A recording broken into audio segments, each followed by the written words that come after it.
शास्त्री वाटिका channel में आप सबों का स्वागत है। हम आज आपके बीच लेकर के आए हैं वर्ण विचार के कुछ बचे हुए अंश को लेकर के। हम देखेंगे कि अयोगवाह क्या कहलाता है, अयोगवाह क्या होता है। अयोगवाह का मतलब ही होता है अयोग और वाह, ये दोनों के मेल से बना है अयोगवाह। अयोग का मतलब तो हम लोग जानते ही हैं, जो अयोग जिसका पूछ नहीं होता है उसको अयोग कहते हैं।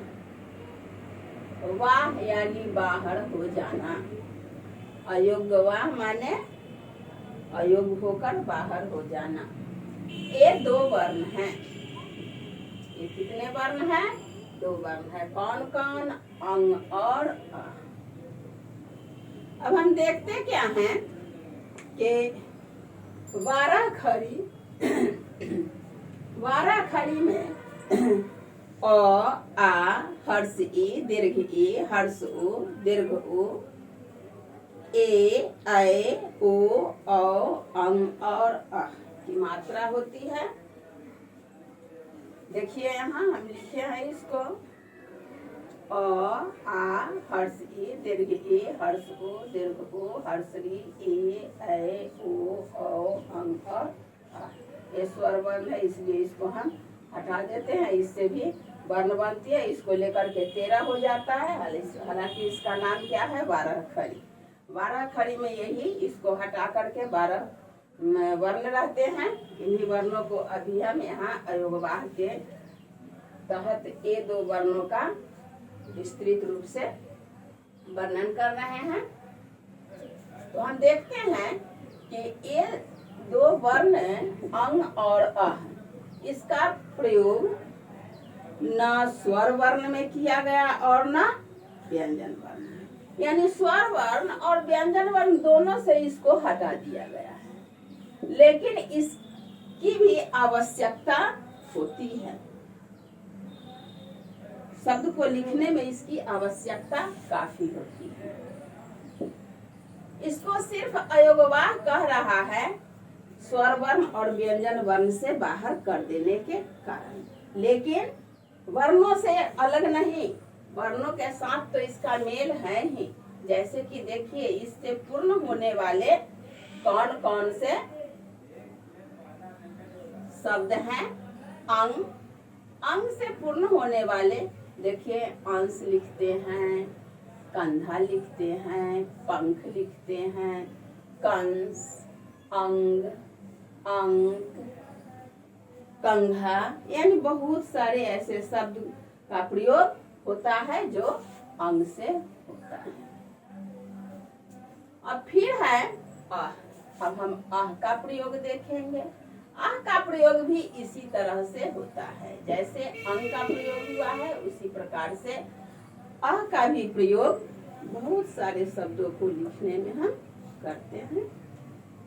देखिए, आह विसर्ग का प्रयोग कैसे होता है? दुख, पुनः, प्रातः, अंतः, दुशासन। समझे? इस प्रकार से ए अंग और आह यह भी दो वर्ण है, दो वर्ण है। इसका भी प्रयोग शब्द को लिखने में आता है। अयोगवाह हम क्यों कहते हैं इसको? इसलिए कि स्वर वर्ण और व्यंजन वर्ण से इसको बाहर कर दिया गया है, इसलिए हम इसको अयोगवाह कहते हैं। समझ में आ गए? अब आगे बढ़ते हैं हम। फिर और कुछ वर्ण है अतिरिक्त वर्ण। इसका भी कहीं काउंटिंग स्वर वर्ण और व्यंजन वर्ण में नहीं आई है, लेकिन इससे भी बहुत सारे शब्द हम लिखते हैं, बहुत सारे शब्दों का प्रयोग होता है। इसकी खास पहचान क्या है कि इसका भी दो वर्ण है, अतिरिक्त वर्ण भी दो है। देखिए यहाँ ये दो वर्ण है, ढ और बड़ी र। इसका भी प्रयोग हम करते हैं, लेकिन ध्यान हम काफी अच्छे से देंगे, काफी मार्केबल बात है। ये दोनों वर्ण का प्रयोग किसी भी शब्द के बीच या अंत में आता है, पहले इसका प्रयोग कभी नहीं होता है।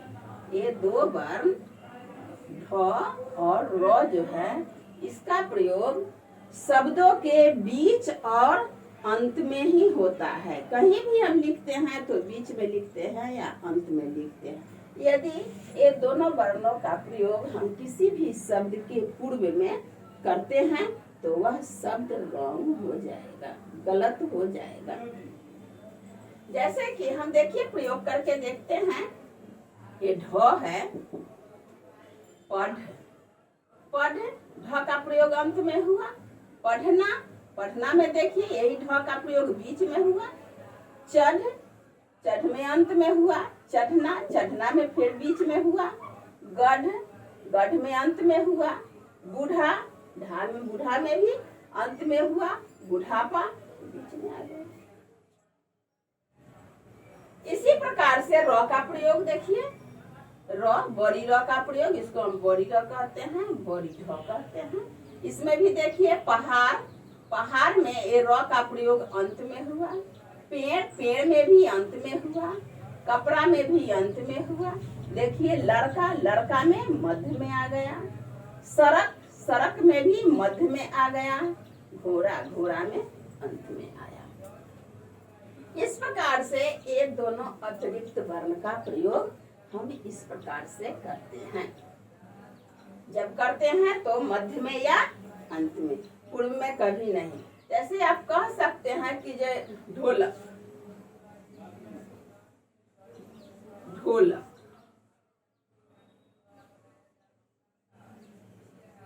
ढक्कन, ढोलक, ढक्कन, ढांचा। अब इसको देखिए, ये ढोलक ट ढ का है, ये ढक्कन ट ढ का ढ है, ये ढांचा भी ट ढ में जो प्रयोग में आए हैं वो ढ है। इसमें यदि हम, अब हम देखते हैं, इसमें यदि हम यहाँ ये अनुस्वार लगा देते हैं, ये ऐसे बिंदु लगा देते हैं और तब लिखेंगे तो यह बिल्कुल रॉन्ग हो जाएगा, बिल्कुल रॉन्ग हो जाएगा। ये ढोलक, ढक्कन और ढांचा में हम कौन सा ढ का प्रयोग करते हैं? ट वर्ग का, ट वर्ग के ढ का हम प्रयोग करते हैं। समझ में आ गई होगी आपको?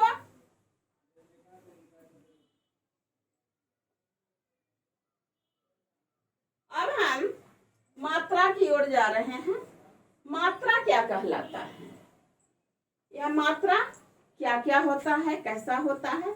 देखिए ये मात्रा के बारे में हम बता रहे हैं। यही 12 खड़ी अ, आ, हर्ष ई, दीर्घ ई, हरस उ, दीर्घ उ, हर्ष री, ए, ऐ, ओ, औ, अंग और अ। इस प्रकार से लिखा हुआ आप लोग मनोहर पोथी में खूब देखते होंगे या नर्सरी के बच्चा के किताब में खूब रहता है। वहीं से समझाया जाता है इसके बारे में मात्रा। अब इसमें ए वर्ण में कौन से मात्रा लगे हुए हैं तो देखिए, अ में यही मात्रा है सिर्फ, आ में यह मात्रा है, हर्ष ई में यह, दीर्घ ई ऐसे, हरस उ ऐसे, दीर्घ उ ऐसे, री की मात्रा, ए की मात्रा, ए की मात्रा, ओ की मात्रा, औ की मात्रा, अंग की मात्रा और अ की मात्रा।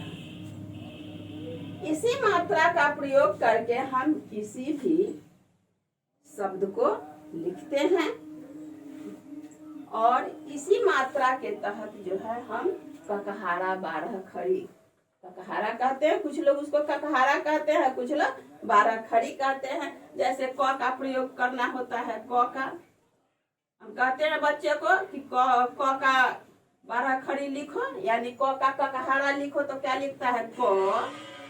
क आकार का, क हर्षिकार की, क दीर्घिकार की, क दीर्घिकार की, क हर्षुकार कु, क द्रुहुकार कु, क क एकार के, क एकार कै, क ओकार को, सॉरी री का प्रयोग छोड़ दिए, किड़ी, किड़ी, क एकार के, क एकार कै, क एकार कै, क ओकार को, क औकार कौ, क अनुस्वार कंग और क विसर्ग क। इस प्रकार से प्रयोग करते हैं। क आकार का, कहर शिकार की, कदरीकार की, कहर सुकार कु, कद्रुकार कु, किड़ी, क एकार के, क एकार कै, क ओकार को, क औकार कौ, क अनुस्वार कंग और क विसर्ग क। यही मात्रा हम क में लगा देते हैं, ख में लगा देते हैं, ग में लगाते, किसी भी वर्ण में लगा करके हम उसको बारह खड़ी बना देते हैं।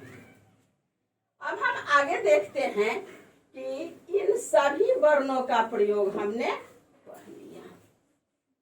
अब इसमें देखेंगे कि कितने वर्णों का प्रयोग हमने पढ़ा। इसको हम अब मिटाते हैं, थोड़ा जगह बनाते हैं।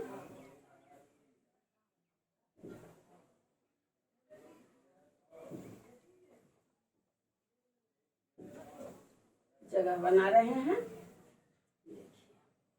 हमने अब वर्णों का कितना प्रयोग पढ़ लिया, तो स्वर वर्ण,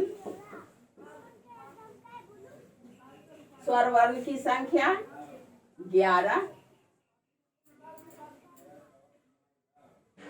स्पर्श वर्ण, स्पर्श वर्ण की संख्या 25, अंतस्थ वर्ण, अंतस्थ वर्ण की संख्या 4, उष्म वर्ण, उष्म वर्ण की संख्या फिर 4, संयुक्त वर्ण, संयुक्त वर्ण, संयुक्त वर्ण की संख्या भी 4, अयोगवाह, अयोगवाह की संख्या भी 4 और अतिरिक्त, अतिरिक्त वर्ण का भी संख्या 4। अब हम इसको काउंट करेंगे।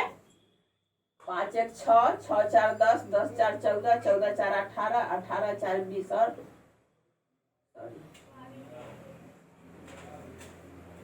22 बच गया। 2 2 1 3 2 5 हो गया। अब हम कुल वर्णों की संख्या कितना 52 पढ़ लिए, 52। अब देखते हैं कि इसमें ये प्रयोग हम करते हैं।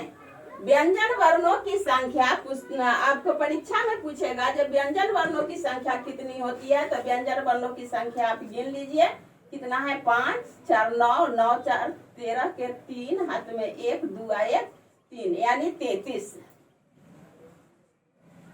33 ये क्या हो गया, व्यंजन वर्ण की संख्या, व्यंजन वर्ण की संख्या। अब हम देखेंगे कि अब सिर्फ वर्णों की संख्या, अब जब कहेगा कि वर्णों की संख्या, तो वर्णों की संख्या हम यहाँ तक लेंगे, यहाँ तक लेंगे, यहाँ तक वर्णों की संख्या है। तो वर्णों की संख्या कुल कितनी हो जाती है 44।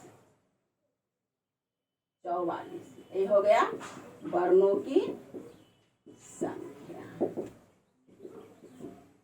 स्पष्ट हो गया। ये वर्ण संयुक्त वर्ण अलग चला जाता है और योगवाह अतिरिक्त, कुल मिलाकर के हमने 52 वर्णों को पढ़ लिया। और इसी में संस्कृत में जो वर्ण हम बताए हैं उसमें 2 वर्ण और जुट जाता है। कौन, दीर्घिड़ी और हर्षलिंग। ये प्रयोग जब हम करते हैं तो कितना हो जाता है 54 वर्ण, 54।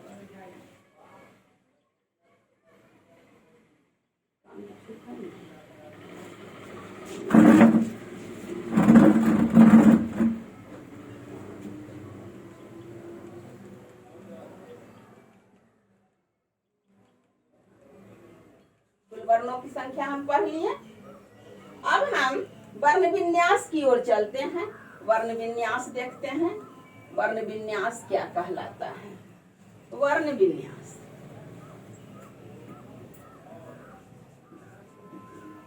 वर्ण विन्यास, वर्ण विन्यास क्या कहलाता है। वर्ण विन्यास को हम देखते हैं। किसी भी वर्ण को जब हम लिखते हैं तो उसमें किन किन मात्राओं का प्रयोग होता है। तो सबसे पहले हम छोटा वर्ण को लेकर के चलेंगे, छोटे शब्द को लेकर के चलेंगे। जैसे कलम, क्या लिखे हम, कलम।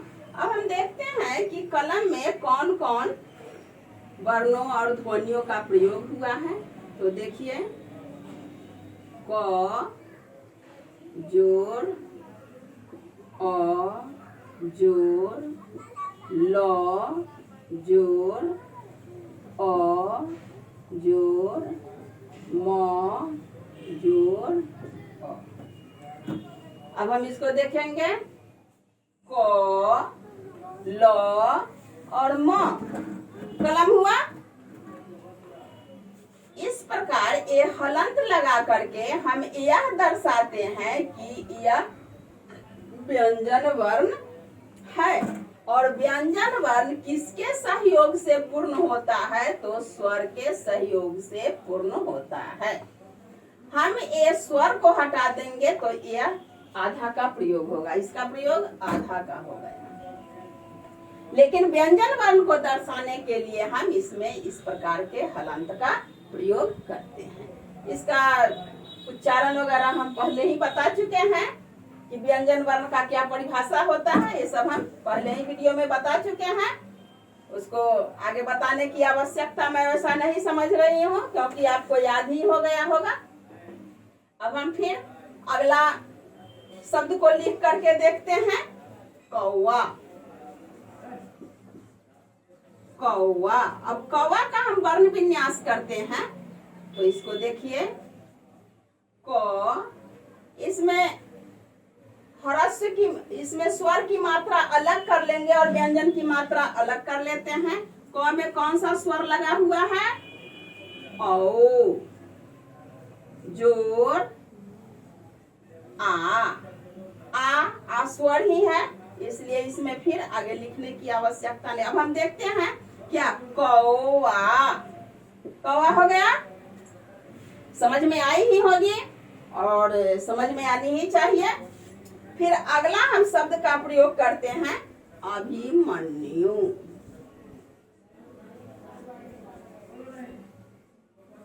इसको भी हम देखें, इसमें कौन कौन वर्ण विन्यास आता है।